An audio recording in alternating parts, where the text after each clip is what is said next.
Should you be squatting full range of motion? Probably yes. If you've got a short attention span and can't watch the video, probably yes. Now, I'm going to elaborate on all the different reasons people might be lifting and some reasons on why you might not want to squat full range of motion. So first things first, if you have a serious knee injury, ankle, hip, any mobility reason that you can't, it's like, okay, well, duh, don't do it. If you are scared, a lot of people, especially if they're doing a back squat, they don't have the confidence to go all the way down. I probably wouldn't risk it either. If a doctor is like, hey, I don't know if this is the best idea for you at the moment, I'd probably listen to him or her. Now, assuming that you are a healthy individual and you can squat full range of motion, or you've no reason, let's say you're not in the gym yet, but you have no reason to believe you can't, I would, and we're going to talk about 4 different scenarios, but I would start out squatting full range of motion and go from there. So the reasons why people lift, number 1 is to build muscle. Number 2 is to build strength. Number 3 is for their sport. And number 4 is to stay healthy, just to kind of get fit, to get into better shape. And I guess number 5 is to socialize, but the depth of your squat, I don't know why that would matter for your ability to socialize with the gym. So first things first is going to be the bodybuilding, the building muscle perspective.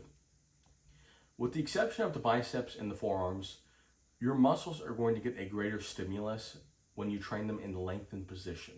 And what does that mean? So I'll show you an example with kind of my elbow here. It's kind of hard to see, but the tricep right now is in the lengthened position. Same thing at the bottom of your squat. Your quad is going to be at the lengthened position. So when you have the most amount of knee flexion, your quad is going to be longer. When your leg is fully straight or even flexed forward, extension, then it's going to be shorter. Most muscles benefit from a full range of motion as well as training the muscle in a lengthened position. Now, do you need to? No. You can build muscle only going to 90, going above 90. You can build muscle in really any range of motion. And the example I'll give is, let's say that you live 2 miles away from the supermarket and you have a bike and you have a car. And could you take the bike to get a couple loaves of bread and some Skittles? Don't know why I picked those foods, but a couple loaves of bread and some Skittles. You could definitely take your bike and do it, but it's not as efficient. So yeah, you can build muscle doing full range of motion.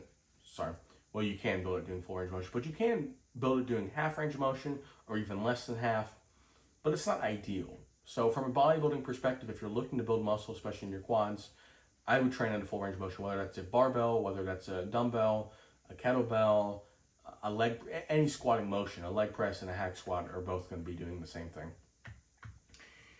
Now, from a strength perspective, this is where it gets a little murky because powerlifting is a sport. So if you ever heard about powerlifting, they train the bench, the squat, the deadlift, and they're trying to do as much weight as possible on a 1 rep max.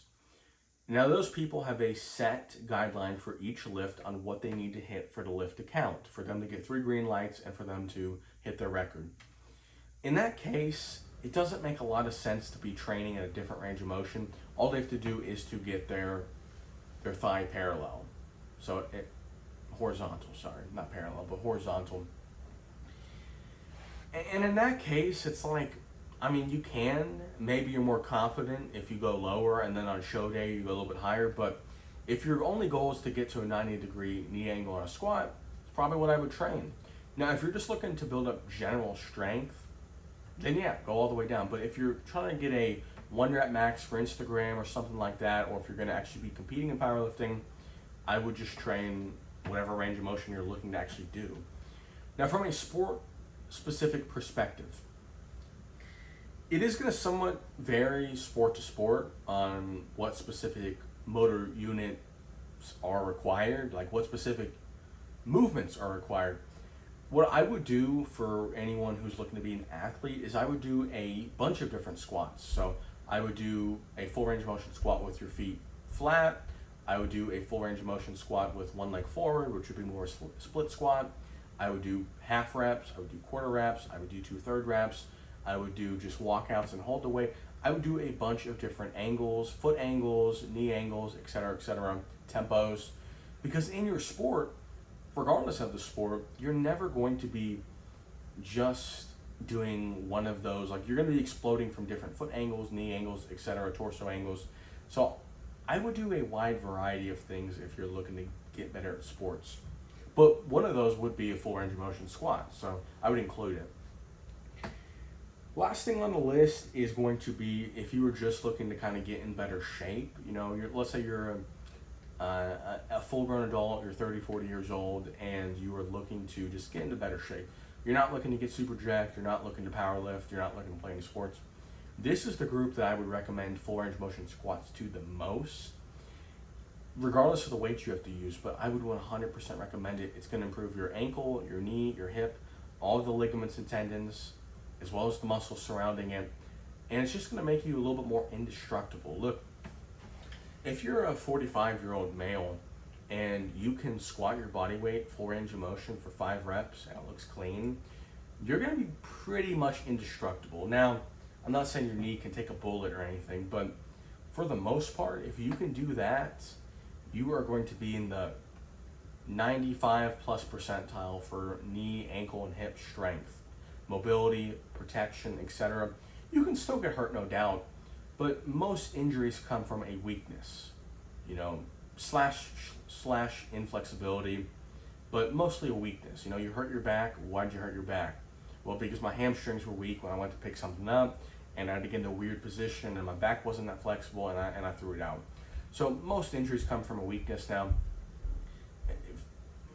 I want to kind of clarify that there can be some freak accidents that happen. There can be, if you're playing a sport, there's going to be random movements that you do, and some things you just can't prepare for.